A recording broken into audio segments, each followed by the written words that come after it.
his life.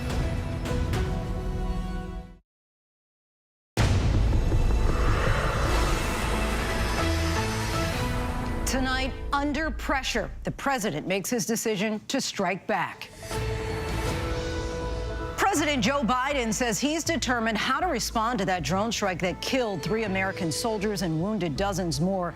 An attack blamed on Iran-backed militants. What we know and don't know about the looming strike. Plus, يعني أنا هيني زوجة حامل، أنا أم حامل، الأم الحامل هذه لا أكلت بيض ولا حليب ولا أي شيء صحي من 3 شهور على الجاي. Starvation is becoming the norm in Gaza. People there are in dire need of aid. The desperate warning tonight from humanitarian experts that a famine could be on the horizon. Good evening, everyone. I'm Lindsay Davis. Thanks so much for streaming with us. We're following those stories and much more, including a major medical advancement. Elon Musk says his company Neuralink has successfully implanted a chip in a human brain. How it works and is it safe? Plus, why the financial aid process for millions of college students and families could be delayed. And all that jazz. And her iconic performances in West Side Story and Chicago transcend time and pave the way for Black and brown women in theater. Tonight, we remember the trailblazing Tony Award-winning Broadway star, Chita Rivera. But we do begin tonight with a U.S. counterattack. President Biden vows to avenge the 3 U.S. soldiers killed Sunday on an American military base in Jordan as their families face the horror that their loved ones will not be coming home. And he looked at me and he said, "I'm sorry, Miss Moffitt, but Brianna was killed this morning in a drone attack." The president says Iran supplied the weapons used in the deadly drone attack, which also injured 40 U.S. soldiers as they slept.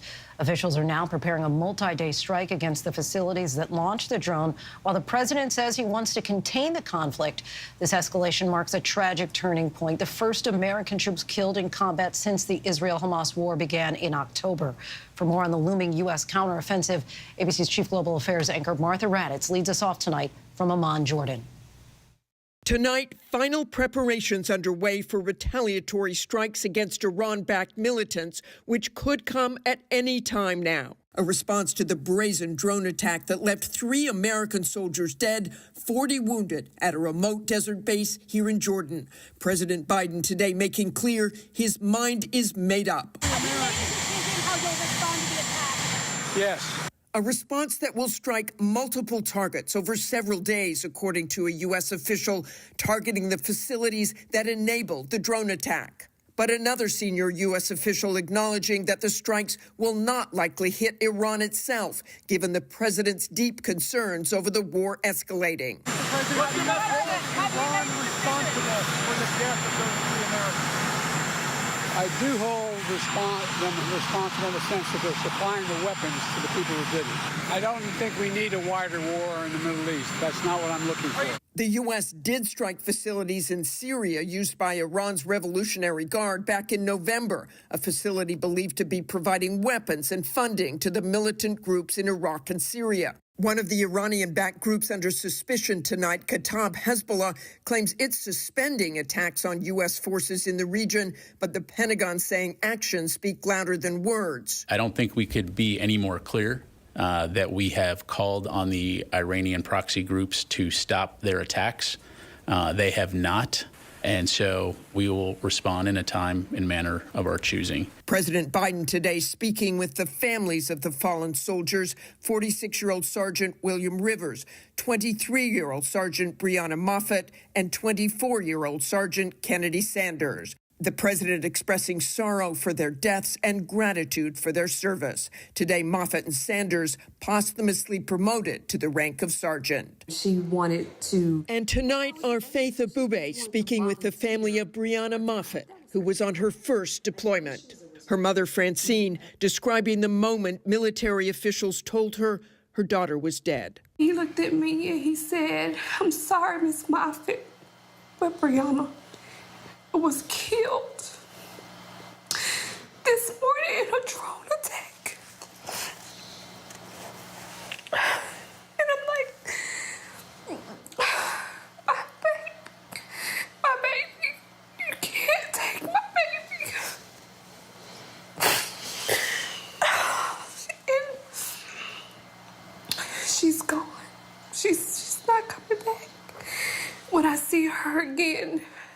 It's in her casket. She's not walking through my front door. Just so difficult to hear that mother's sorrow. Martha Raddatz joins us now from Amman, Jordan. And Martha, what more can you tell us about the coming American response to the drone attack that killed those 3 American soldiers?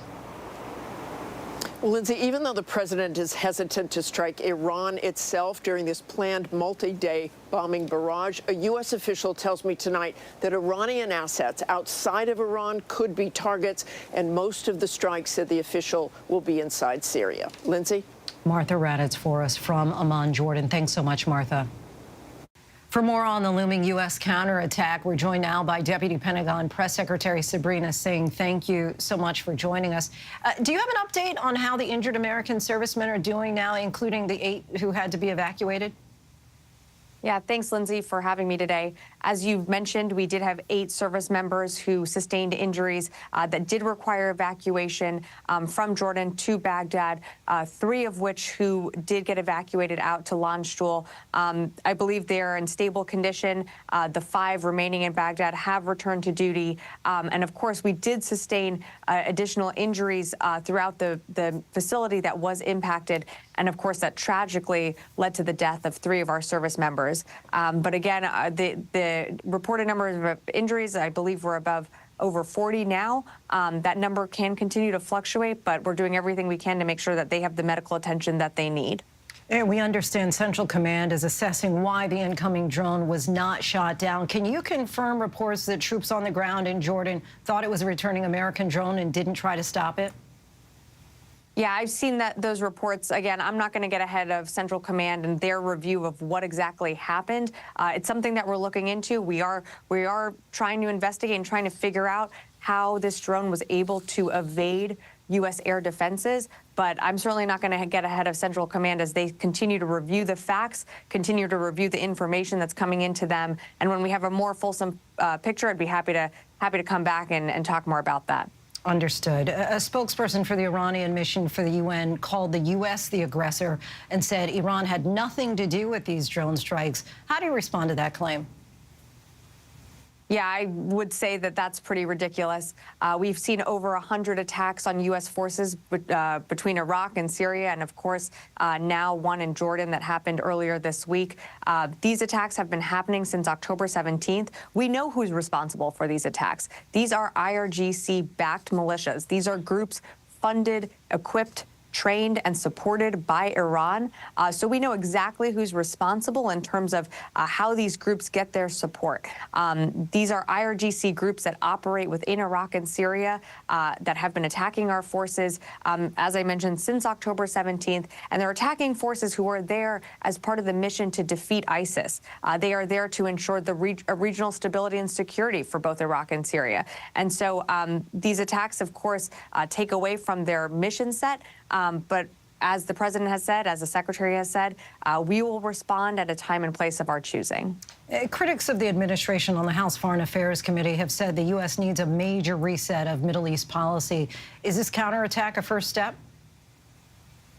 We've been doing attacks, Lindsay, since these attacks started. We have been able to identify at times point of origin of these attacks. We have taken action. We have taken dynamic strikes. We've taken multilateral actions when it comes to the Houthis in Yemen in areas that they control. We have worked with our partners and allies to respond to attacks, whether it's been on commercial ships, on our ships, and of course on U.S. forces. So we have taken action.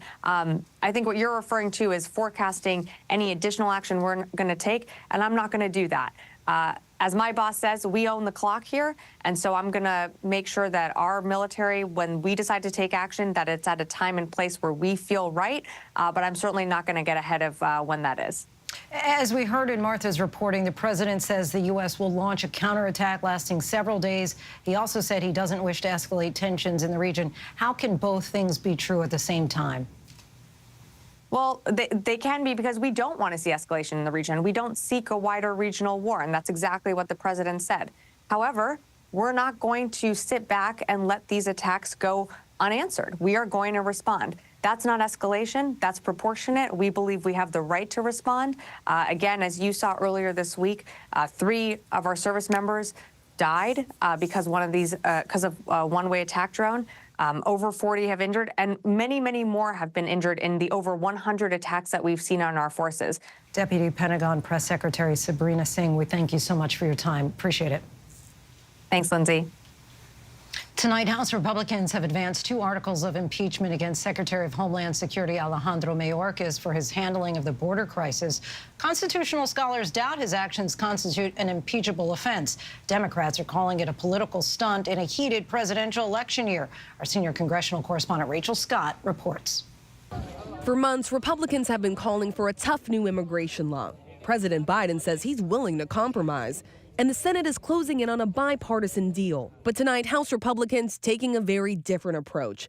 Not interested in the Senate solution, they're moving instead to impeach Homeland Security Secretary Alejandro Mayorkas over his handling of the border. We cannot allow this man to remain in office any longer. Democrats calling it ludicrous. The sham impeachment of Secretary Mayorkas is a baseless political stunt by extreme MAGA Republicans. Republicans say Mayorkas has willfully and systematically refused to enforce immigration laws, accusing him of making false statements to Congress that the border is secure.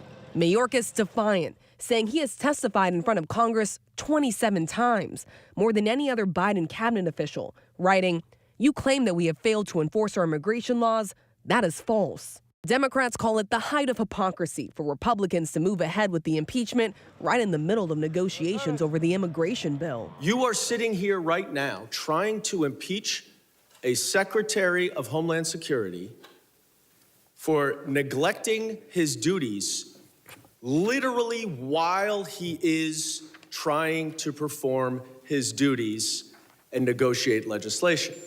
Today, President Biden urging lawmakers to give him the tools he needs to control the crisis at the border. That's not all I can do. Just give me the power. But House Speaker Mike Johnson is being urged to kill the bill by Donald Trump, who doesn't want Biden to score a win in an election year. And Johnson tells me if what he's heard about the Senate compromise is true, it's dead on arrival in the House. Is that a non-starter for Republicans in the House? We have a responsibility, a duty to the American people to insist that the border catastrophe has ended. And just trying to whitewash that or do something for political purposes that it appears that may be is not going to cut it. He has been clear that this bill would be dead on arrival in the House. Rachel Scott joins us now from Congress. Hey, Rachel, I understand that we're still waiting on the actual legislative text. Any idea when we might expect that? Well, Senate negotiators are hoping that the actual text of this bill gets released at some point this week. But you heard there from the Speaker of the House, Mike Johnson. I also talked to a number of House Republicans today who say based off of what they're hearing of the framework of this possible deal, they will not accept it. They do not see a pathway forward for that in the House. Now, tonight, the Speaker of the House, Mike Johnson, also rejecting any idea that he's trying to kill this bill to help Donald Trump's campaign, calling that idea absurd, Lindsay. Rachel Scott from the Capitol for us. Thanks so much, Rachel. New surveillance video shows Israeli special forces disguised as medical staff storming a hospital in the West Bank. Take a look. They brandish weapons, and Israeli and Palestinian officials say they then killed a Hamas commander and 2 other people. It comes as negotiators say there is some progress in ceasefire talks. ABC's James Longman reports from Israel tonight. Dramatic video tonight of an Israeli undercover raid on a hospital in the occupied West Bank. The Palestinian Authority releasing this security footage. You can see Israeli special forces disguised as medical staff, one dressed as a doctor, another as a Palestinian woman, and another with a wheelchair. Brandishing their weapons, they move quickly. The IDF said they targeted 3 Palestinian fighters, one of them a member of Hamas, who they claim were planning terror attacks in the immediate future, using that hospital as a hiding place. The bloody aftermath confirming at least one of the men was killed in his hospital bed. Benjamin Netanyahu today praising the operation, but many are now raising concerns over Israel's tactics, calling them a potential war crime. Israel, of course, has the right to carry out operations to bring terrorists to justice, but those operations need to be conducted in full compliance with international humanitarian law. Even if they were clear targets, clearly misusing the hospital, it would still be a war crime to present as a civilian or a medic, to get proximate to them. This, the same day Hamas says they're reviewing the latest ceasefire deal and the release of the more than 100 hostages. As US officials confirmed to ABC News, the framework includes at least a 6-week pause in hostilities, during which the remaining civilian hostages would be returned in phases, with the elderly, women and any children released first. They'd then discuss the return of all IDF soldiers, potentially extending the pause and getting some much-needed aid into Gaza, where Hamas says more than 26,000 have now been killed. And James Longman joins us now. James, we've been asking this for several days now, but how close are they to a hostage deal? Well, it does feel like we're on the edge of something, Lindsay, but Prime Minister Netanyahu today did say that he would rule out some of Hamas's key demands, withdrawing the IDF from Gaza, releasing prisoners from Israeli jails. He said he would never do that, but I think it's important to remember that he is speaking to his own constituents here in Israel. Yes, he has a lot of support, but he has his detractors as well, and his critics say he's just trying to draw out this war as long as possible so he doesn't have to face the music. A lot of people hold him responsible for that lapse in security that allowed October 7th to happen. All that to say that despite some of this war of words that's going on, there might be these negotiations happening behind the scenes, and there's going to be a flurry of diplomatic activity all this week. Secretary of State Blinken is due to arrive in the region. Lindsay? James Longman reporting in from Tel Aviv once again. Thanks so much, James. Now to the evidence shown in court today in the trial of a Michigan mother charged in her son's deadly school attack. Sitting in a squad car outside of her home, Jennifer Crumbly told an officer that her son Ethan was a good kid and had no mental issues. Inside the home, detectives discovered gun-range targets with bullet holes on the wall of the shooter's bedroom and an empty bottle of whiskey next to the then 15-year-old's bed.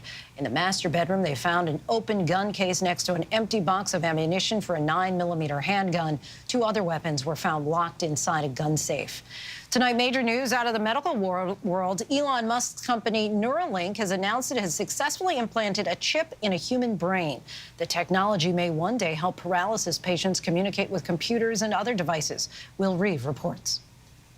Tonight, a sign of hope for millions of Americans living with paralysis. Billionaire Elon Musk announcing that his company Neuralink has surgically implanted its first brain chip in a human. He says the patient is recovering well and called the initial results promising. The device is designed to interpret your neural activity so you can operate a computer or a smartphone by simply thinking. The goal is to help patients with debilitating conditions control external devices with their thoughts. Experts say the technology could one day benefit people paralyzed by stroke, brain and spinal cord injury, or ALS. Neuralink's device is now in clinical trials, joining a handful of other groups testing brain-computer interface technology. This woman, who had lost her voice, was able to have a conversation with her husband through a mind-controlled avatar. I was thinking about running to the store. What time will you be home?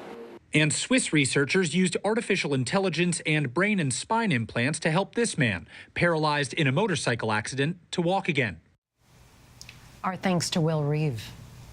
Joining us now for more is Dr. Leah Kroll, Assistant Professor of Neurology at Temple University. Doctor, thank you so much for joining us.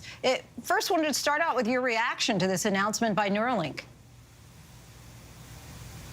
Thanks for having me, Lindsay. My reaction is one of hope and excitement. I mean, we have years before this pans out fully, but we're talking about having a medical miracle potentially within our grasp in the future. And you're a neurologist. In layman terms here, in theory, how does all this work? Yes. Okay. So the way this works is that Neuralink has designed a device that works like an electrode or a specialized sensor. And that device is implanted into the brain of someone who is neurologically impaired. And what that device does is it reads the electrical signals that our brain cells are sending each other constantly. And ultimately, those signals are translated into action outside of the body. So in the case of Neuralink, those signals are being translated into the ability to control a computer or a phone. And talk about potential dangers here. Yeah, well, the earliest danger that we think about is just complications from the procedure. Look, no matter how small the device is, brain surgery is brain surgery. And of course, we take that very, very seriously. Beyond those initial safety concerns about, the device itself, it becomes a question of how well does this work and does it put anything in jeopardy? Is it going to be vulnerable to a hacker, for example? Are the electrical signals going to be misfired, misinterpreted? Things like that will really need to be worked out before we're ready to roll this out to the masses. Would you say, though, looking at this now, the benefits outweigh the potential risks? Yeah, I mean, listen, I need more information. We're starting with the first human clinical trial here for Neuralink, so I can't say for sure that the benefits definitely outweigh the risks for everyone. But what I can tell you is that when somebody loses a neurologic function for whatever reason, the idea that we would be able to give it back to them is so huge, so groundbreaking, and so meaningful. It's hard to imagine, anything more beneficial for those patients. I truly cannot express how much it would mean to them. And so I'm really rooting for this, and I think all neurologists are. And when you say someone who would lose neurologic function, who is a primary candidate for this type of technology? Right now, Neuralink is focusing on people who are paralyzed. That could be from a brain injury, a stroke, a spinal cord injury. Other companies that are researching brain-machine interfaces are focusing more on people who have lost language capabilities. So there's a lot of different avenues that this can take. And talk about the timeline from now until the masses might be able to receive something like this. We're talking years. The Neuralink trial is set to go on for 6 years. And so we'll see where we're at after that. But this is just the first trial. So I think we're talking about the foreseeable future. We're talking about within my lifetime as a physician, probably being able to use something like this to treat patients. But we're still years away. It really all is so fascinating and happening so fast. Dr. Leah Kroll, we thank you so much for your time and insight. Thank you. The U.S. figure skating team from the Beijing Olympics will now receive a gold medal following a doping scandal involving a Russian skater. The Court of Arbitration for Sport disqualified a skater on the winning Russian skating squad following a failed doping test taken for the 2022 Beijing Games. This ruling elevated the second-place American to the first spot. She became a star the moment she took the stage, a trailblazer and an icon. Tonight, we remember Broadway pioneer Chita Rivera. World News Tonight anchor David Muir looks back at her remarkable life and legacy. Chita Rivera was an icon, a dazzling force. Hey, Chita! Considered a triple threat, singing, acting, and dancing. She was also a trailblazer, breaking ground for Latina artists. A classically trained ballet dancer. Her big break was in 1957 as Anita in West Side Story on Broadway.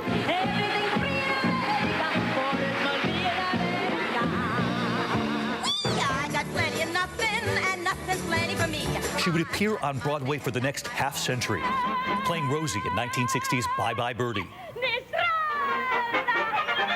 In 1975 as Velma Kelly in Chicago. Come on, babe, why don't we paint the town?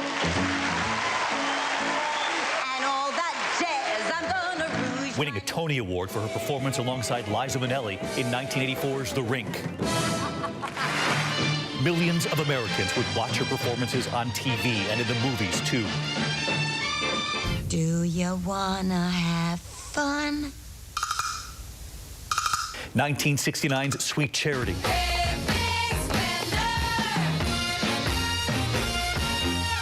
In 1986, a near-fatal car accident would shatter her leg, but Chita Rivera refused to let it end her career. There would be grueling physical therapy, and she would return to the Broadway stage, earning her second Tony in 1993 at 60 for Kiss of the Spider Woman. If you run away, some matinee. Chita Rivera sitting down with ABC News just a couple of years ago on the secret to longevity and to staying power. Be yourself, work hard, and just think you can do everything and anything until you find out you can't. We learned late today that Chita Rivera died at the age of 91. Tonight here, Chita Rivera in her own words. we should have two lives, one a tryout and one you're judged by. But we don't. We have one life, and we have to live it as best we can.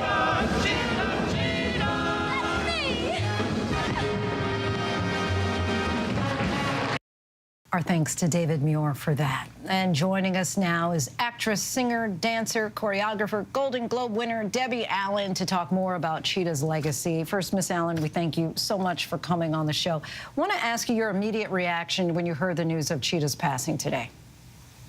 Oh, well, my heart just broke in two. It's been a tough day. We lost Hinton Battle last night, and now Cheetah, and this was just a lot. I loved her a lot. She was a mentor. She was my friend.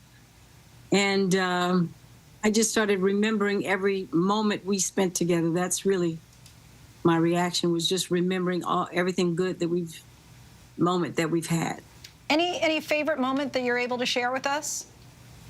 Yes, when I was cast as Anita in West Side Story, in that definitive revival with all of the great authors and, you know, Bernstein, Sondheim, Jerome Robbins, all of them, Arthur Lawrence.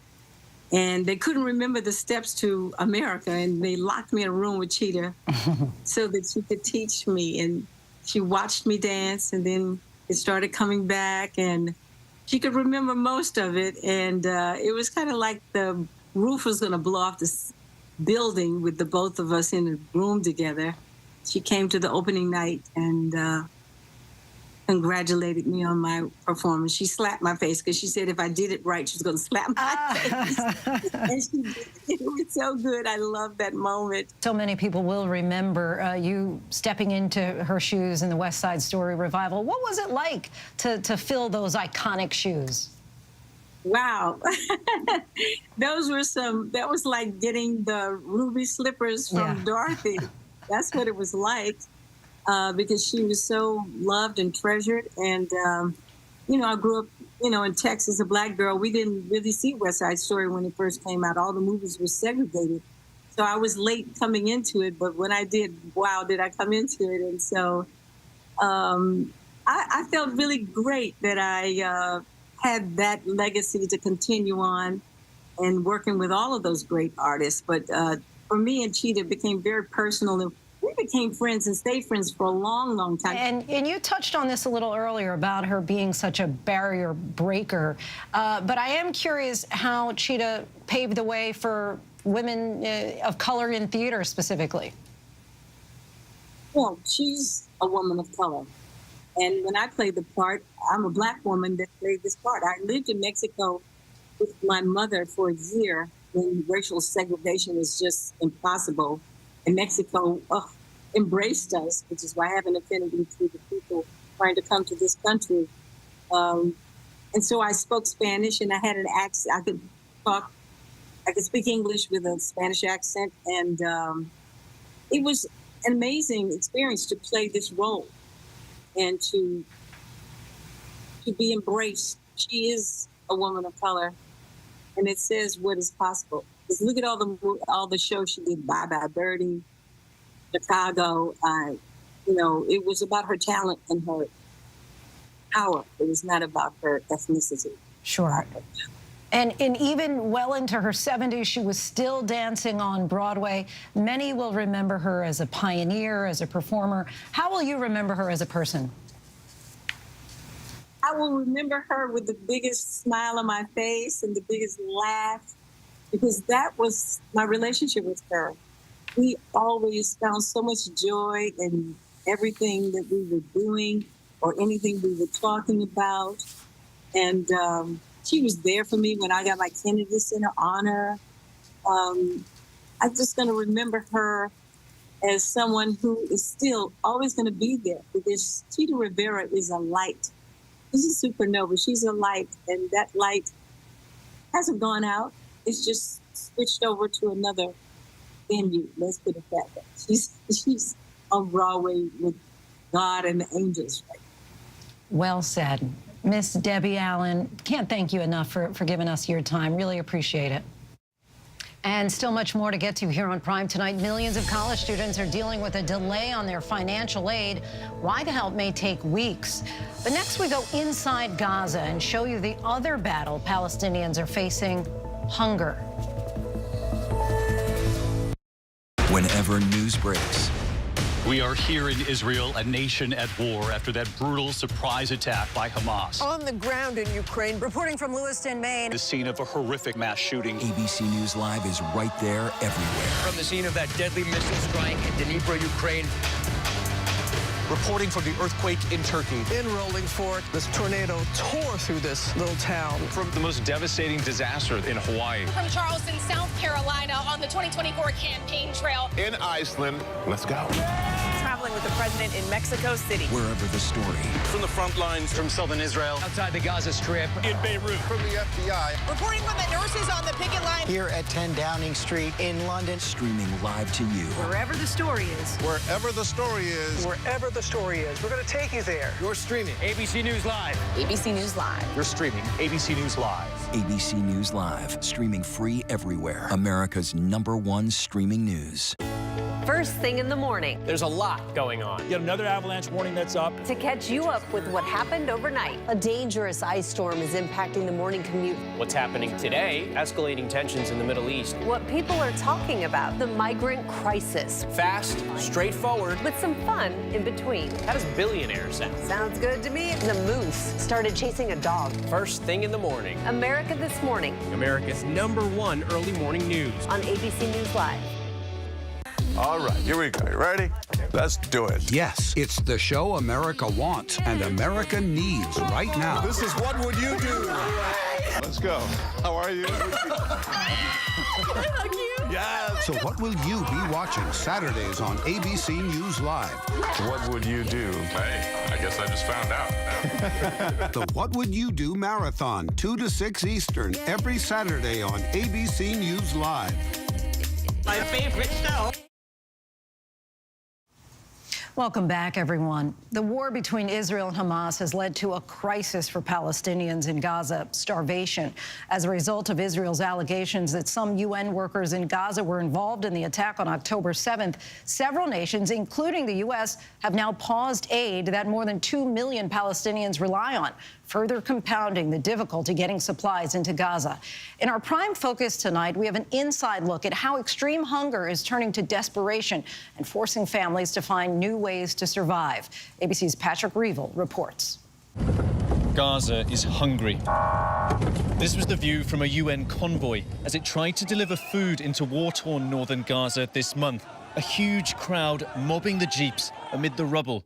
Young men swamping this truck, crushing one another to get hold of food sacks. More than 3 months after Israel began its siege in response to Hamas's October 7th massacre, the UN is warning of a catastrophic food crisis in Gaza, saying more than 500,000 people are already starving. About 26%, meaning 1/4 of the population, is literally starving. Literally starving. That, in number terms, we are talking about 577,000 people.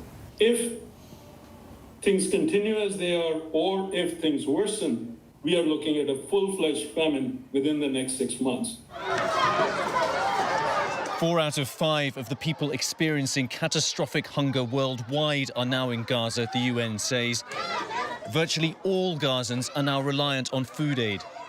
Each day, around 1,000 people, many of them children, line up with empty pots at this soup kitchen in Rafah in the south, where most Gazans have fled.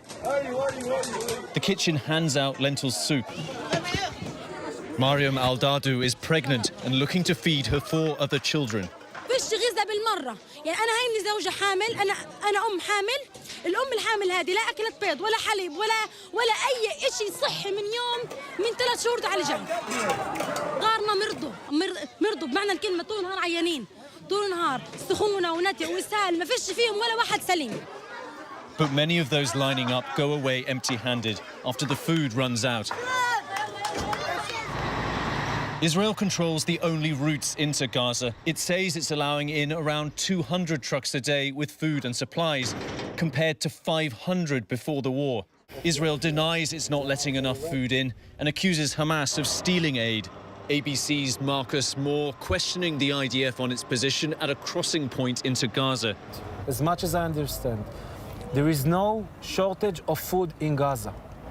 There is no shortage of food in Gaza. Despite what the UN has said, despite what aid groups have told us. Yes, there are other challenges. Israel also blames the UN and other aid agencies for creating logistical bottlenecks, but the UN disputes that, saying Israeli inspections frequently hold up aid, and the average number of trucks in practice is far less, with some aid arbitrarily turned back, something Israel denies. Gaza used to get nearly 500 trucks per day. Now we are getting the average of 80 trucks per day. We are talking about real hunger in the Gaza Strip, talking about hundreds of thousands of people, they are hungry. The United States has urged Israel to let in more aid. Even before the war, 2/3 of Gazans were reliant on food aid, according to the World Food Programme. The need now is far higher. Intense fighting also often makes it too dangerous to deliver food, the UN says. Well, you know, I've been doing this for about 20 years. I've seen many crises around the world in terms of speed, in terms of severity, in terms of magnitude, something happening this big, this quickly. I've never seen that. The worst situation is in northern Gaza, according to the UN, which says Israel is granting few permissions to access the area. Residents say deliveries are hard to reach, and those that manage to often resell food for high prices. Videos show stampedes after gunshots ring out near aid distribution points. It's unclear fired by who. The IDF says it's unaware Israeli forces were operating nearby.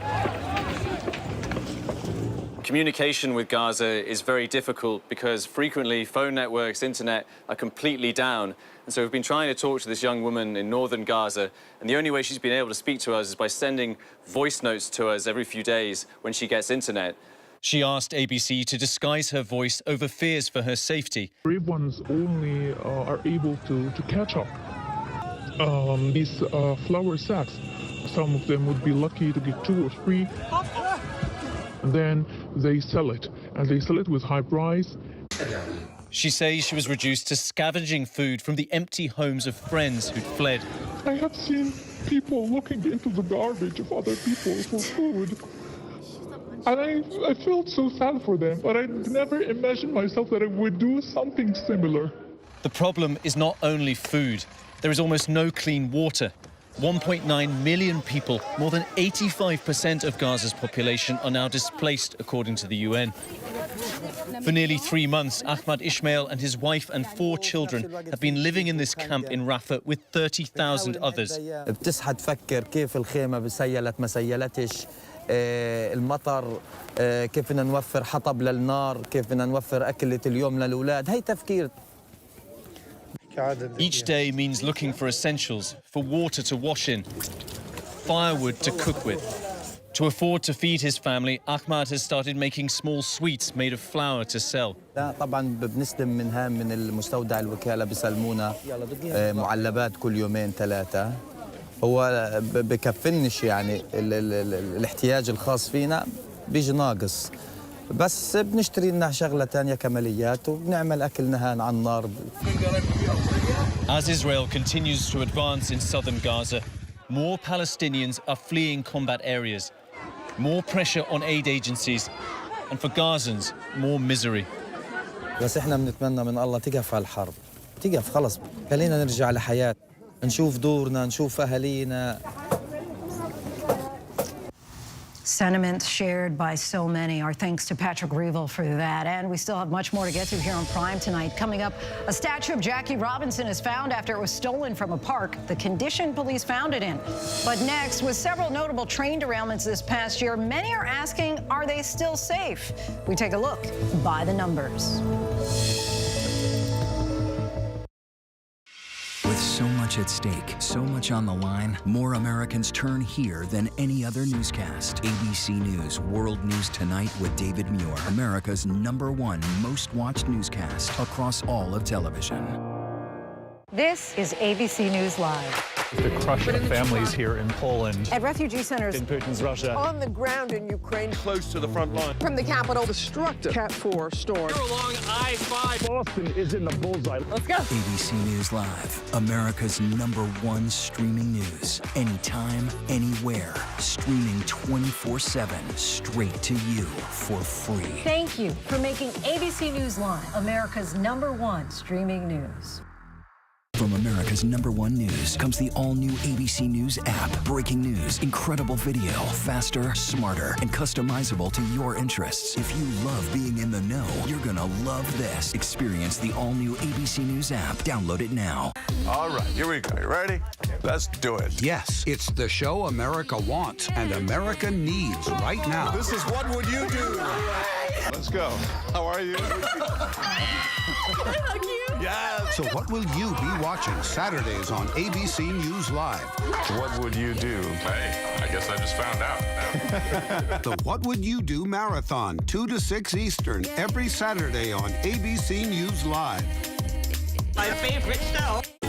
First thing in the morning. There's a lot going on. Yet another avalanche warning that's up. To catch you up with what happened overnight. A dangerous ice storm is impacting the morning commute. What's happening today? Escalating tensions in the Middle East. What people are talking about. The migrant crisis. Fast, straightforward. With some fun in between. How does billionaire sound? Sounds good to me. The moose started chasing a dog. First thing in the morning. America This Morning. America's #1 early morning news. On ABC News Live. We're in the city of Mexicali. There are some U.S. criminal suspects that think they can evade law enforcement by coming down here to Mexico to hide. Running from the law. Some of them end up getting surprised when they're met by a specialized group of police nicknamed the Gringo Hunters. Sometimes they hit, sometimes they miss. Manos atrás. The unit has even caught some that are on the FBI's most wanted list. The Gringo Hunters. This is Impact by Nightline, now streaming on Hulu. Why do so many people start their day here? From ABC News, this is Start Here. To be in the know and get a different take on the day's top stories. A lot of news today, so let's get into it. Listen now to the Daily News Podcast honored with 4 Edward R. Murrow Awards and see why the New York Times calls it a news podcast worth listening to. Start Here, ABC News. Make it your daily first listen. Now, that's a part of the story I bet you didn't see coming. Wherever you get your podcasts, Start Here. It's lunchtime in America, so what are we serving up? Well, how about everything you need to know? You know, that sounds pretty good. Give it to me. Your health, your money, breaking news, pop culture, with the biggest stars, music, trends, and of course, good food. GMA 3, what you need to know. A third hour of GMA in the afternoon. So join us, afternoons. For everything you need to know. I love that. Reporting from the earthquake in Turkey, I'm David Muir. Wherever the story, we'll take you there. You're streaming ABC News Live.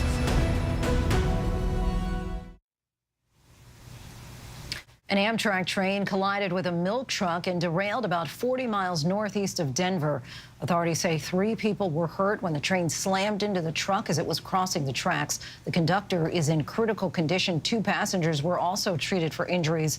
The collision is under investigation. This Saturday marks 1 year since a freight train carrying hazardous materials derailed in East Palestine, Ohio. The resulting fire, explosion, and plume of highly toxic gas required the evacuation of the entire 5,000-person town. But are we any safer today?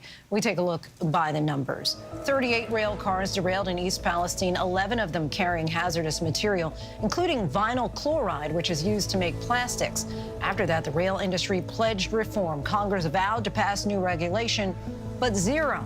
That's the number of bills Congress has passed, though the Bipartisan Railway Safety Act was introduced last March. And derailments, they actually went up last year at the top 5 earning freight railroads in the U.S. They reported a 13.5% increase on their main lines in the first 10 months of the year. At the same time, those railroads reported 256 accidents on their main lines, an increase of 11% over the prior year, according to the Federal Railroad Administration. On an average day, more than 200 rail cars transport the toxic chemical vinyl chloride across nearly 2,000 miles of railway, including through heavily populated areas, according to a report by environmental advocacy group Toxic Free Future. The chief executive of the Association of American Railroads trade group told the New York Times that rail is still the safest way to move goods over land, and he said the industry has taken more aggressive safety measures like adding inspection portals that can detect overheating as trains pass. And we still have much more ahead here on Prime tonight. Elmo did a mental health check on the internet. We tell you how people replied. And doom scrolling. Many of us do it, but what kind of impact is it having on children? We talk to an expert. Whenever, wherever news breaks, it's so important to always remember that lives are changed. Here in London, in Buffalo, Uvalde, Texas, Edinburgh, Scotland, from Poland once again tonight. Thank you so much for streaming with us. Ukrainian refugees here in Warsaw. Do you think you'll ever be able to go back home? We're heading to a small community outside of Mexico City. Splintered houses and splintered lives, and the magnitude of the devastation. You're streaming ABC News Live. Reporting from Rolling Fork, Mississippi, Santa Fe, New Mexico, Raleigh, North Carolina, the U.S. Capitol, Mayfield, Kentucky, Minneapolis, Mexico, Tongass National Forest, Alaska. Getting you behind the stories as they happen, giving you a front row seat to our world as it plays out in real time, live. ABC News Live Prime. We'll take you there. Stream ABC News Live weeknights, America's most honored streaming news program, only on ABC News Live. Streaming free right now wherever you stream your news.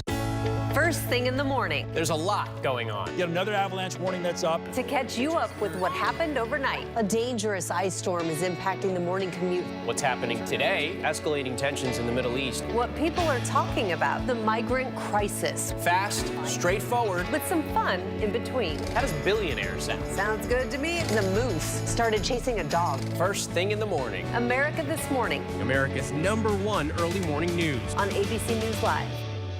This is ABC News Live. The crush of families here in Poland. At refugee centers In Putin's Russia. On the ground in Ukraine. Close to the front line. From the capital, destructive Cat 4 storm. You're along I-5. Boston is in the bullseye. Let's go. ABC News Live, America's #1 streaming news. Anytime, anywhere. Streaming 24/7, straight to you for free. Thank you for making ABC News Live America's #1 streaming news.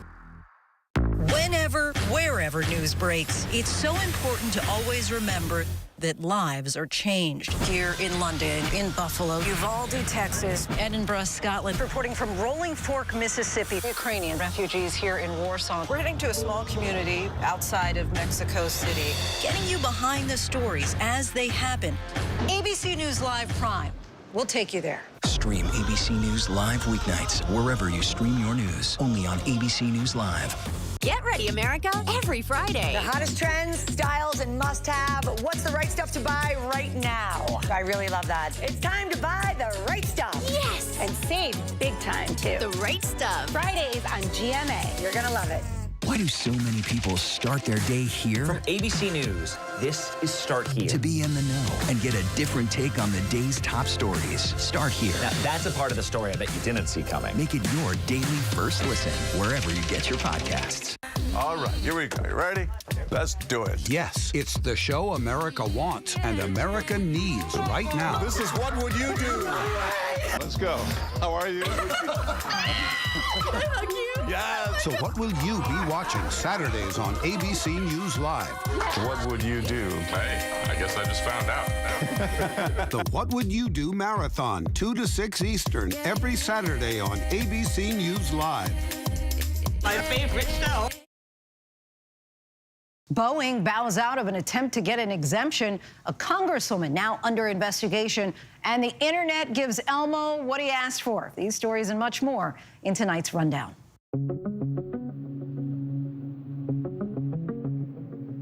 Boeing is still facing scrutiny after a door plug blew out on a 737 MAX 9. Now it's taking steps to fix another plane. Boeing's now withdrawing a request for a safety exemption for a new version of a similar plane, the MAX 7. That plane does not meet FAA safety standards designed to stop part of the engine housing from overheating and flying off. Now, this is an issue that affects other Boeing planes that are already flying, but some lawmakers wanted the FAA to deny this safety exemption, saying Boeing was producing planes with a known defect. Democratic Congresswoman Cori Bush is being investigated by the Justice Department on allegations she misused federal funds. The Missouri Congresswoman is being investigated for allegedly using the funds for personal security. Bush said she was cooperating with the investigation and denied any wrongdoing while defending her use of funds for security. As a rank-and-file member of Congress, I am not entitled to personal protection by the House, and instead have used campaign funds as permissible to retain security services. I have not used any federal tax dollars for personal security services. Toyota is telling drivers of some of its cars to stop driving them immediately. It's recalling Coronas and RAV4s from 2003 to 2005. This is an immediate do not drive advisory from Toyota affecting those 50,000 vehicles here in the U.S. Toyota is citing an issue with the age of the airbags that could cause a part inside to explode and shoot sharp metal fragments, injuring or killing drivers and passengers. Authorities say they've located that stolen Jackie Robinson statue that was swiped from a Kansas park last week, but say that the statue of the baseball legend was burned. We will be arresting several people for what they've done to our community. Security cameras in Wichita's McAdams Park captured video of two men cutting off the bronze Jackie Robinson sculpture at the ankles, throwing it into the back of a pickup truck and speeding away. The Education Department may have to delay financial aid applications for several million college students and families. That's because the agency spotted an error they needed to fix in the new financial aid forms being sent, which means students waiting for that information may not receive it now till March. That will make the deadline even tighter for schools to award financial aid to students by their commitment days, which for many universities is May 1st. Elmo could not have expected the answers he received from an innocent question. The beloved Sesame Street character took to social media Monday to simply say he was checking in and asking, "How's everyone doing?" There were many replies. Some were mixed at best. A few people were tired, others going through tough times. This person even using a GIF of Elmo to explain their feelings. Elmo, however, took it in stride, saying he was glad he asked and that it's important to check in on your friends, promising to check in again with everyone soon. Many of us are guilty of it, mindlessly scrolling on our phones. But now experts are ringing alarm bells on what has been called doom scrolling and its impact on young people. ABC's Morgan Norwood has this story. 18-year-old Reason Tisden knows the struggle of social media all too well. A few months back, he had just quit his job, and to fill the downtime, he says he'd often mindlessly scroll through Instagram. Every time, like when I would try to go to bed and I would set my alarm clock, my phone just like automatic muscle memory would just open up Instagram. According to Pew Research, nearly half of teens say they use the internet almost constantly. Social media can be a perfect storm where it gives teens emotional, novel content, and at the same time bypasses their ability to realize they needed to start their homework or they needed to sleep. In fact, 42% of parents are sounding the alarm about their teens wasting too much time on social media, and 28% are concerned about the toll it's taking on their mental health. Reason says not only did he fall behind in daily tasks, but he said he began comparing himself and his life with the creators and content online. I would just feel depressed every day, like I just wasn't enough. As the pressure mounted, his mom, Sarah Grotto, a licensed counselor, started picking up on signs of possible depression. I did notice that his little pep was starting to diminish. The way social media affects teens differs. Dr. Dave Anderson of the Child Mind Institute says research shows that most teens do not report having a negative experience on social media, but there are teens who are more vulnerable. Teens who already have a mental health diagnosis, teens who might be prone to anxiety or depression or concerned about their own body image, these teens constitute a vulnerable group. Sarah says she and Reason started talking openly about his algorithm and the content he was viewing. That's something that we also talk about, is when to catch it, when it's starting to influence how we're feeling, and then taking a break. The biggest point we make to parents is they need to also be considering are the things they need to make time for. So are they making enough time for academics, and are they making enough time for in-person or real-world social experiences? Our thanks to Morgan Norwood. From the New York Times #1 bestsellers, So You Want to Talk About Race and Mediocre, Ijoma Oluo is out with a new book called Be a Revolution. The book gives insight into how community leaders are pushing for change today in some of America's most powerful systems. Ijoma, thank you so much for joining us, and congratulations on the book release today. Thank you so much. Okay, so you talk about ableism, racism, sexism in some of America's most powerful systems, from media, education, housing, labor. What can community leaders on the ground do to make these systems more inclusive? You know, I think it's really important to recognize that work is being done in systems and outside of systems to help mitigate harm being done. So we need people, of course, to be saying this needs to change. There is harm here, and we need to recognize our personal power beyond just voting, you know, where we have a voice, where we have power, but also support those who are trying to bridge a lot of gaps and trying to find new ways of meeting needs for our most marginalized communities. And so you went to communities across the country, talked to more than 30 of these community leaders. Did you feel by the end of this book more optimistic? Absolutely. It was such an important reminder that our survival for many of us in marginalized groups has depended upon this loving community care that people have been providing for multiple generations. And that work is still continuing, even if it's not making headlines. And we can always join that work or support that work. And for many of us, especially when we're looking at these news headlines, it feels like we're becoming a more divided, that we're becoming a rich get richer, poor get poorer. What did give you hope? What gave me hope was how people from all different backgrounds with all different levels of resources were finding ways to connect with other people, to meet community needs, and to really have important conversations about what needs to change in our systems, our businesses, and how we relate to each other. That work is still being done, and it is helping people every single day. Now, you write, we are currently pouring into systems that have trapped us into intergenerational cycles of harm that were instead given to those who have been fighting to free us. Explain what you mean by that. What I mean is it's really important to recognize that a lot of the groups and organizations and efforts that make headlines are often not really resourcing our most needed communities. They're not really providing help on the ground. And those who are doing that important work are often doing so very under-resourced, and they're doing so without much help or attention. And we can actually take resources, pour into that, and make a lot more change than we're making right now. What inspired you to write this book? What inspired me was the community that has been there for me as a Black woman, that has been there for my family and my community, and recognizing that this is how we get by. We are part of multiple generations of community work and community care, and that is the story of survival for the Black community and so many communities in this country. And this book at the end is really a call to action to the reader, and I'm curious how you would advise the typical reader to recognize these barriers and be a revolution. That is a great question. I would say start small, start local, start with your interests. So if you have a particular interest, research how that is impacting people of different races, different classes, genders, ethnicities, and say, where do I have power right here? Let me learn about this. Let me talk to the people already fighting for change. See how I can support them, see how I can join. That's a beautiful place to start. Ijoma, thank you so much for your time. I appreciate you joining us. And you can purchase Be a Revolution, How Everyday People Are Fighting Oppression and Changing the World, and how you can too, wherever books are sold.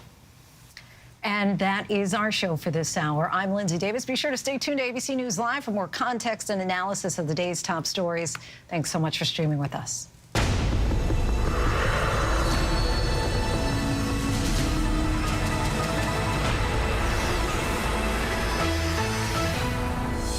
Coming up in the next hour, dramatic testimony in the trial of Jennifer Crumbley, the mother of a Michigan school shooter, and remembering a Latina icon who paved the way for women of color on Broadway and beyond.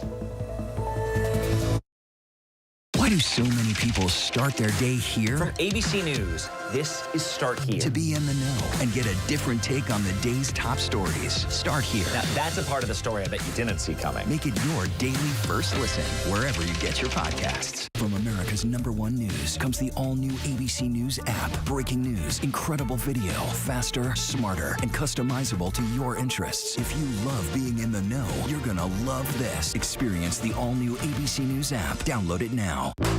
It's lunchtime in America, so what are we serving up? Well, how about everything you need to know? You know, that sounds pretty good.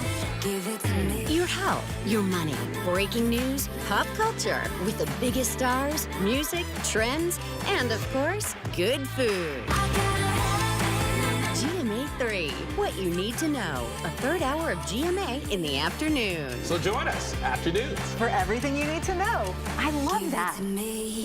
This is ABC News Live. The crush of families here in Poland. At refugee centers in Putin's Russia. On the ground in Ukraine. Close to the front line. From the capital, destructive Cat 4 storm. You're along I-5. Boston is in the bullseye. Let's go. ABC News Live, America's #1 streaming news. Anytime, anywhere. Streaming 24/7, straight to you for free. Thank you for making ABC News Live America's #1 streaming news.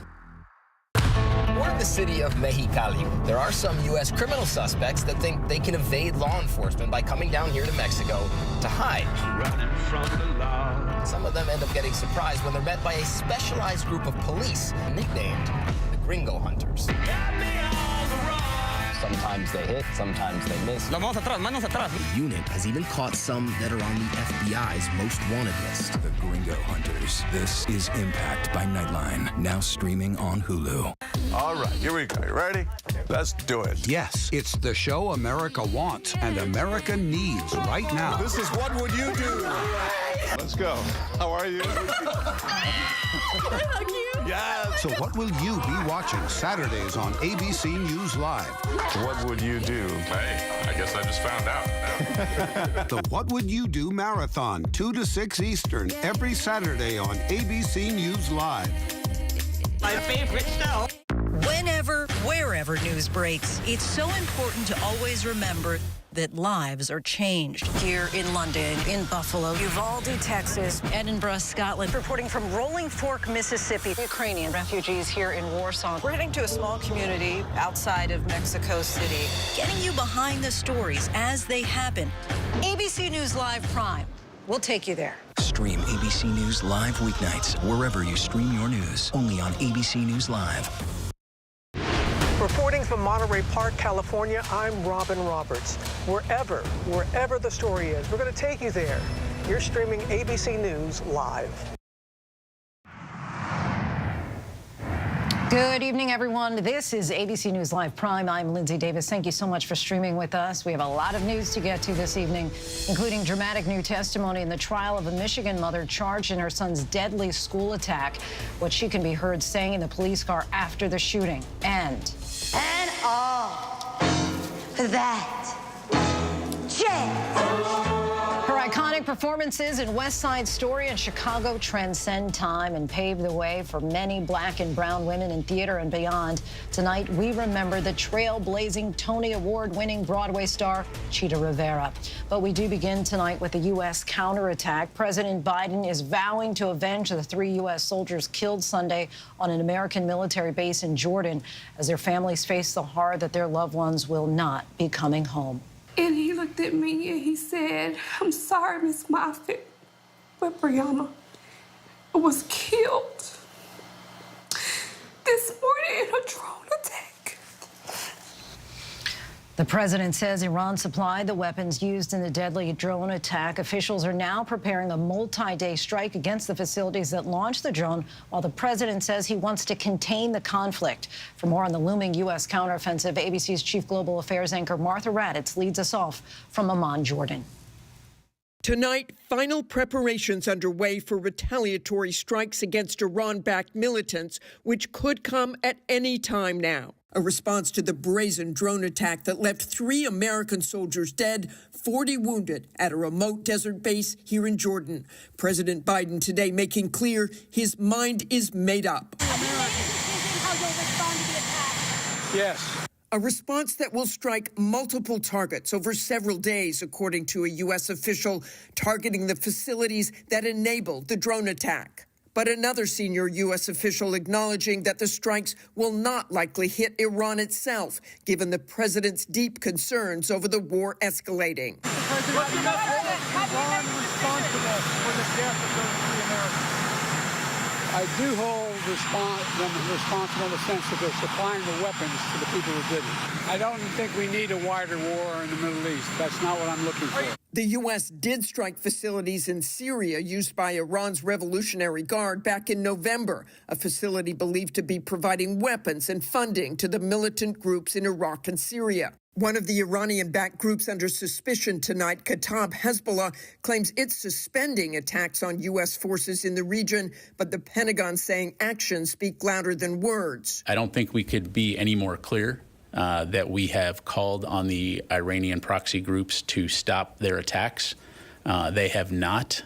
And so we will respond in a time and manner of our choosing. President Biden today speaking with the families of the fallen soldiers, 46-year-old Sergeant William Rivers, 23-year-old Sergeant Breonna Moffett, and 24-year-old Sergeant Kennedy Sanders. The president expressing sorrow for their deaths and gratitude for their service. Today, Moffett and Sanders posthumously promoted to the rank of sergeant. She wanted to. And tonight, our Faith Abube speaking with the family of Breonna Moffett, who was on her first deployment.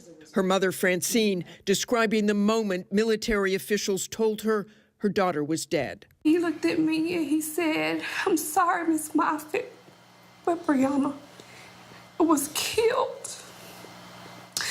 this morning in a drone attack."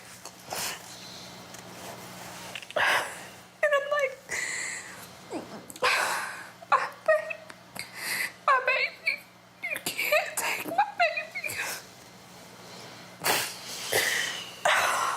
And she's gone. She's not coming back. When I see her again, it's in her casket. She's not walking through my front door. Just so difficult to hear that mother's sorrow. Martha Raddatz joins us now from Amman, Jordan. And Martha, what more can you tell us about the coming American response to the drone attack that killed those 3 American soldiers? Well, Lindsay, even though the president is hesitant to strike Iran itself during this planned multi-day bombing barrage, a U.S. official tells me tonight that Iranian assets outside of Iran could be targets, and most of the strikes, said the official, will be inside Syria. Lindsay? Martha Raddatz for us from Amman, Jordan. Thanks so much, Martha. Tonight, House Republicans are moving forward with 2 articles of impeachment against Secretary of Homeland Security Alejandro Mayorkas for his handling of the border crisis. Constitutional scholars, though, doubt his actions constitute an impeachable offense. Democrats are calling it a political stunt in a heated presidential election year. Our senior congressional correspondent Rachel Scott reports. For months, Republicans have been calling for a tough new immigration law. President Biden says he's willing to compromise, and the Senate is closing in on a bipartisan deal. But tonight, House Republicans taking a very different approach. Not interested in the Senate solution, they're moving instead to impeach Homeland Security Secretary Alejandro Mayorkas over his handling of the border. We cannot allow this man to remain in office any longer. Democrats calling it ludicrous. The sham impeachment of Secretary Mayorkas is a baseless political stunt by extreme MAGA Republicans. Republicans say Mayorkas has willfully and systematically refused to enforce immigration laws, accusing him of making false statements to Congress that the border is secure. Mayorkas defiant, saying he has testified in front of Congress 27 times, more than any other Biden cabinet official, writing, "You claim that we have failed to enforce our immigration laws. That is false." Democrats call it the height of hypocrisy for Republicans to move ahead with the impeachment right in the middle of negotiations over the immigration bill. You are sitting here right now trying to impeach a Secretary of Homeland Security for neglecting his duties literally while he is trying to perform his duties and negotiate legislation. Today, President Biden urging lawmakers to give him the tools he needs to control the crisis at the border. That's not all I can do. Just give me the power. But House Speaker Mike Johnson is being urged to kill the bill by Donald Trump, who doesn't want Biden to score a win in an election year. And Johnson tells me if what he's heard about the Senate compromise is true, it's dead on arrival in the House. Is that a non-starter for Republicans in the House? We have a responsibility, a duty to the American people to insist that the border catastrophe is ended. And just trying to whitewash that or do something for political purposes that it appears that may be is not going to cut it. Our thanks to Rachel Scott. New surveillance video shows Israeli special forces disguised as medical staff storming a hospital in the West Bank. This comes as negotiators say there is some progress in ceasefire talks. ABC's James Longman reports from Israel tonight. Dramatic video tonight of an Israeli undercover raid on a hospital in the occupied West Bank. The Palestinian Authority releasing this security footage. You can see Israeli special forces disguised as medical staff, one dressed as a doctor, another as a Palestinian woman, and another with a wheelchair. Brandishing their weapons, they move quickly. The IDF said they targeted 3 Palestinian fighters, one of them a member of Hamas, who they claim were planning terror attacks in the immediate future, using that hospital as a hiding place. The bloody aftermath confirming at least one of the men was killed in his hospital bed. Benjamin Netanyahu today praising the operation, but many are now raising concerns over Israel's tactics, calling them a potential war crime. Israel, of course, has the right to carry out operations to bring terrorists to justice, but those operations need to be conducted in full compliance with international humanitarian law. Even if they were clear targets, clearly misusing the hospital, it would still be a war crime to present as a civilian or a medic, to get proximate to them. This, the same day Hamas says they're reviewing the latest ceasefire deal and the release of the more than 100 hostages. As U.S. officials confirmed to ABC News, the framework includes at least a 6-week pause in hostilities, during which the remaining civilian hostages would be returned in phases, with the elderly, women and any children released first. They then discussed the return of all IDF soldiers, potentially extending the pause and getting some much-needed aid into Gaza, where Hamas says more than 26,000 have now been killed. Our thanks to James Longman in Tel Aviv. Back here in the U.S. and to the dramatic new testimony in the trial of the Michigan mother, Jennifer Crumbley, charged in her son's deadly school attack. Trevor Ault has today's developments in court. While Jennifer Crumbley sat in a squad car outside her home in the hours after learning her son had opened fire at Oxford High School, she told an investigating officer her son was a good kid and she and her husband were not bad people. This is my son just ruined his life. I'll probably never see him again. Crumbley now on trial for involuntary manslaughter, telling the officer everything had been normal when her son went to school and he had, quote, no mental issues. I don't get it. I don't get what happened. Inside the house, detectives discovering these gun range targets with bullet holes on the walls of the shooter's bedroom, an empty bottle of whiskey next to the then 15-year-old's bed. In the master bedroom, an open gun case next to an empty box of ammunition for a 9mm handgun. And inside the TV stand, 2 other weapons found locked in a gun case, prosecutors noting the code. And what was it? It was 000. Crumbley telling the investigator she'd been at the school the morning of the attack for an emergency meeting with the shooter's counselor, then returned to work. Her son opened fire less than 2 hours later. Jennifer Crumbley's attorney again questioned why school officials didn't do more. Today, the dean of students testified that the parents didn't tell them they had bought their son a gun, which would have changed the school's response. Lindsay? Trevor, thank you. UPS is cutting 12,000 jobs, most of them from management and contract positions. The company says it needs to right-size its workforce after job volume fell in 2023 and 2024 projections are lower than expected. UPS employs about 500,000 people worldwide and signed a robust contract with union workers last year. The company's stock is also down more than 8% since the announcement. As millions book their spring getaways, the State Department has issued a new warning for the Bahamas. ABC's Victor Kendo has the story. A new warning as many Americans seek to trade frigid temperatures and snow for a tropical oasis. The State Department issuing a Level 2 travel advisory for the Bahamas after reports of at least 18 murders in Nassau this year alone.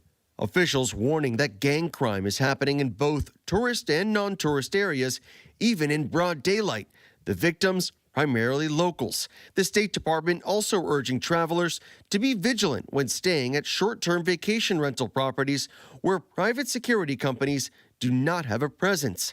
Jason Russell is a college sophomore going to the Bahamas with a group of friends for spring break. We're definitely thinking we should probably stay within the resort, and our parents obviously a little concerned with the situation. Stephen Probst just arrived for vacation in the Bahamas yesterday. The Florida native says he'll still take the same precautions like he would for any trip. I don't carry any cash, or as little as I can possibly. I don't bring any jewelry with me. I don't bring anything that, no computers or anything. It's basically getting out there and not having something that someone can steal. The travel warnings due to crime stretch across the West Indies, with level 2 advisories in both the Dominican Republic and Turks and Caicos. Tourists asked to reconsider travel to Jamaica altogether, where there is currently a level 3 advisory. If you do your homework beforehand and you learn what the problems are and where they are occurring, you can do some things to protect yourself and your family on your vacation.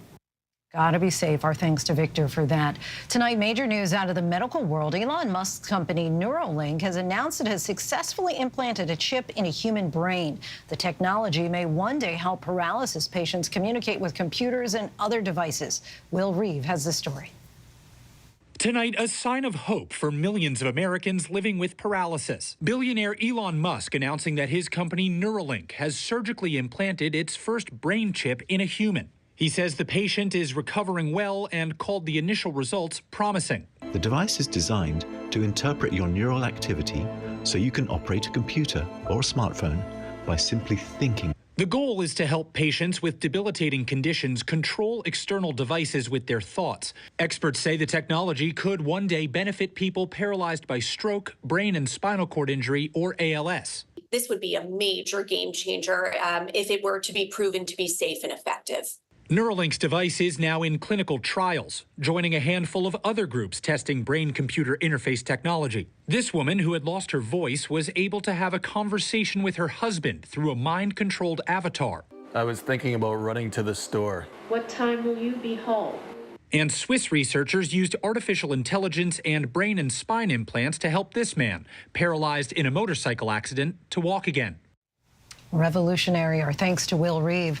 The FDA is recalling some medication that has been used to treat ADHD and narcolepsy. Health officials say packages of Zenzetti may contain an antihistamine drug instead. The recall involves one lot of the drug shipped between last August and November. It has an expiration date of June of 2025. The FDA says people taking the wrong drug could experience symptoms of drowsiness, sleepiness, or possibly a thyroid disorder. Patients should contact their doctor or pharmacy if using the drug. And we still have much more to get to tonight. Coming up, Robert Downey Jr. and his tips to help you reduce your carbon footprint. But next, tear gas and water cannons as thousands hit the street in one South Asian nation.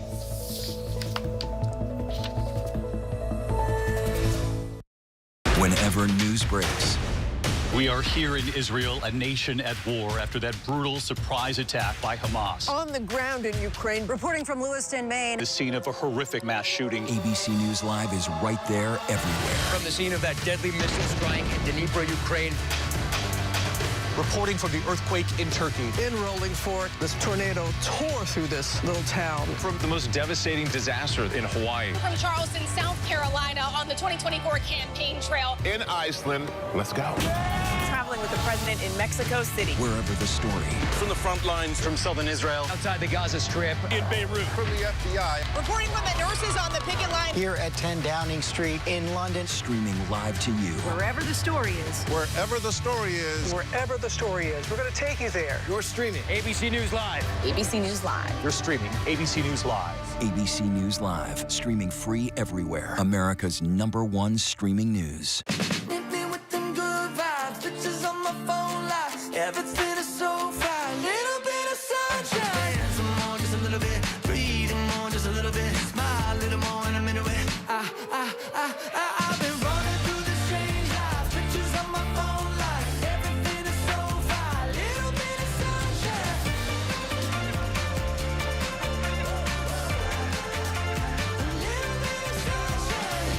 Good morning, America. All right, here we go. You ready? Let's do it. Yes, it's the show America wants and America needs right now. This is What Would You Do? Let's go. How are you?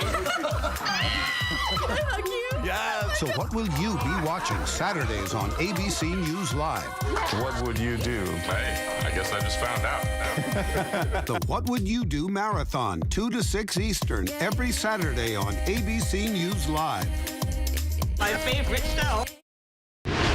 Reporting from Taipei, Taiwan, I'm Britt Clement. Wherever the story is, we'll take you there. You're streaming ABC News Live. Welcome back. We're tracking several headlines around the world. A boat captain is under arrest after his vessel carrying more than a dozen tourists sank off of Cancun, killing 4 people. Authorities say the boat was returning to Cancun in rough seas when a wave threw passengers into the water and caused the boat to sink. Nearby boats rescued 8 passengers, but several others are still missing. The victims are all Mexican nationals. Police in Sri Lanka fired tear gas and water cannons on protesters. An estimated 10,000 demonstrators came out to protest against the high cost of living after the government declared bankruptcy in 2022. And at the start of the year, Sri Lanka raised its added value tax to meet revenue targets under an International Monetary Fund program, which could lead to a rise in the inflation rate. A blazing end for a fire festival in Scotland. Uphelia celebrates the Norse heritage in the Shetland region. The BBC reports that for the first time in the event's 143-year history, women and girls were allowed to join the main squad at the head of the procession. Females had traditionally been restricted to hostess roles. The festival always culminates in the burning of a replica Viking galley. Back in 2020, Robert Downey Jr. called himself a one-man carbon footprint nightmare colossus and vowed to change. He says he now can help you do the same. Downey sat down with Arkana Whitworth. I felt overwhelmed by the, for lack of a better word, climate crisis. It's really just, this is our home planet. We got to look after it. For more than a decade, Robert Downey Jr.'s Iron Man has been on a mission to save the planet.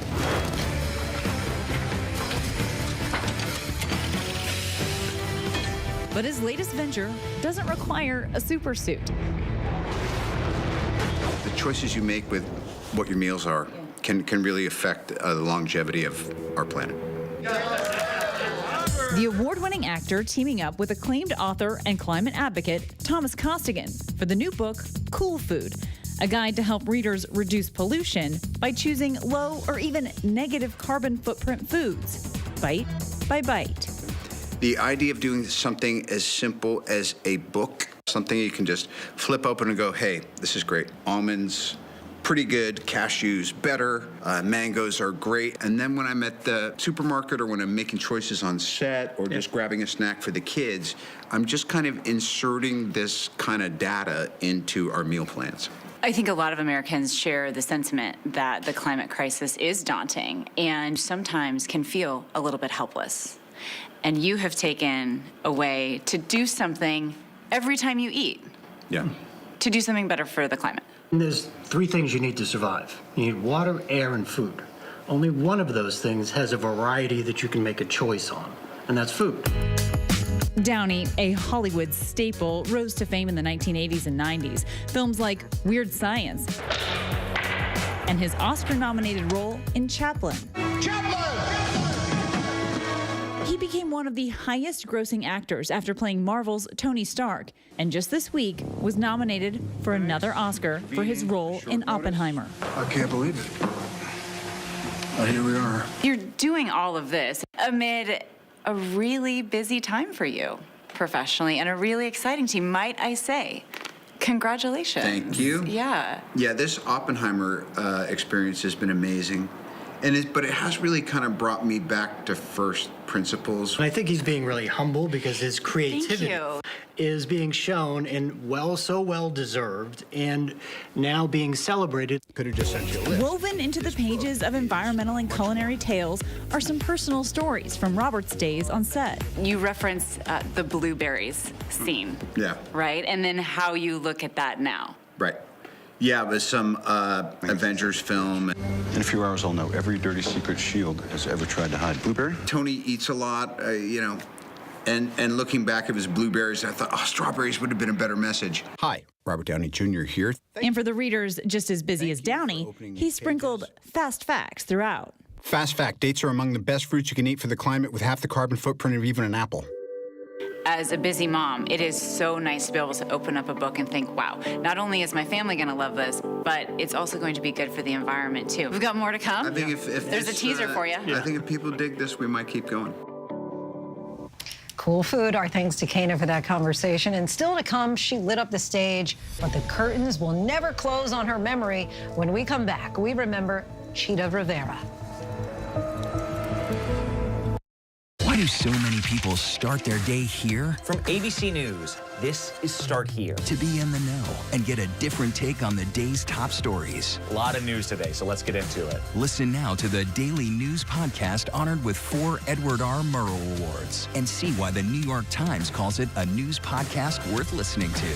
Start Here, ABC News. Make it your daily first listen. Now, that's a part of the story I bet you didn't see coming. Wherever you get your podcasts, start here. With so much at stake, so much on the line, more Americans turn here than any other newscast. ABC News World News Tonight with David Muir, America's #1 most watched newscast across all of television. From America's #1 news comes the all-new ABC News app. Breaking news, incredible video, faster, smarter, and customizable to your interests. If you love being in the know, you're gonna love this. Experience the all-new ABC News app. Download it now. All right, here we go. You ready? Let's do it. Yes, it's the show America wants and America needs right now. This is What Would You Do? Let's go. How are you? How cute. Yes. So what will you be watching Saturdays on ABC News Live? What would you do? Hey, I guess I just found out. The What Would You Do Marathon, 2 to 6 Eastern, every Saturday on ABC News Live. My favorite show. Finally, tonight, she became a star the moment she took the stage, a trailblazer and an icon. Tonight, we remember Broadway pioneer Chita Rivera. Here now, World News Tonight anchor David Muir. Chita Rivera was an icon, a dazzling force. Hey, Chita! Considered a triple threat, singing, acting, and dancing. She was also a trailblazer, breaking ground for Latina artists. A classically trained ballet dancer. Her big break was in 1957 as Anita in West Side Story on Broadway.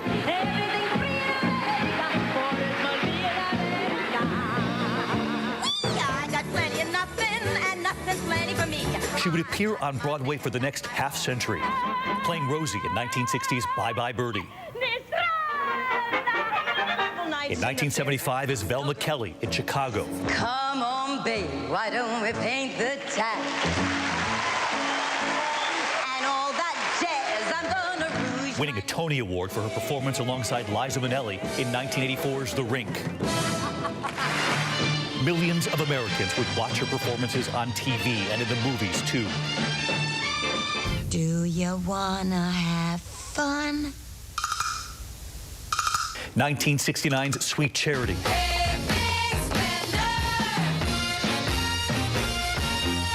In 1986, a near-fatal car accident would shatter her leg, but Chita Rivera refused to let it end her career.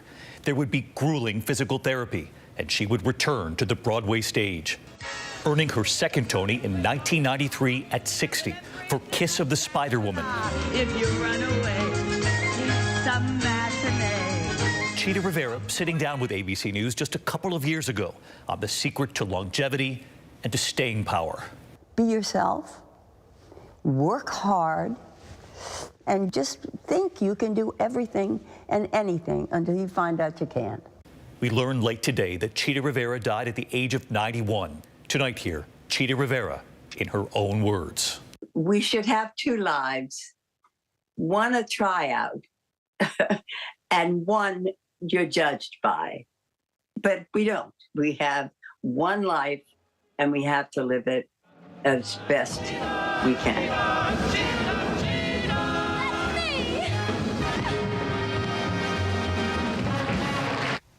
Words to live by. Our thanks to David for bringing us that. And that is our show for tonight. I'm Lindsay Davis. ABC News Live is here for you all night with the latest news, context, and analysis. You can always find us on Hulu, Roku, Pluto TV, the ABC News app, and of course on abcnews.com. The news never stops. Thanks so much for streaming with us. Have a great night.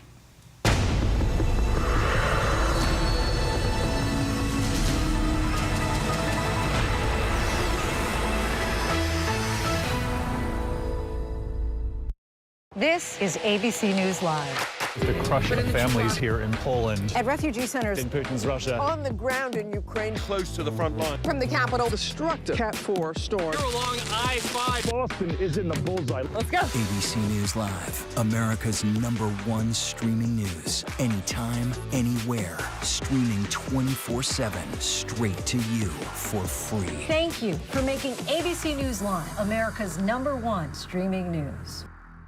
Why do so many people start their day here? From ABC News, this is Start Here. To be in the know and get a different take on the day's top stories. A lot of news today, so let's get into it. Listen now to the Daily News Podcast honored with 4 Edward R. Murrow Awards and see why the New York Times calls it a news podcast worth listening to. Start Here, ABC News. Make it your daily first listen. Now, that's a part of the story I bet you didn't see coming. Wherever you get your podcasts, Start Here.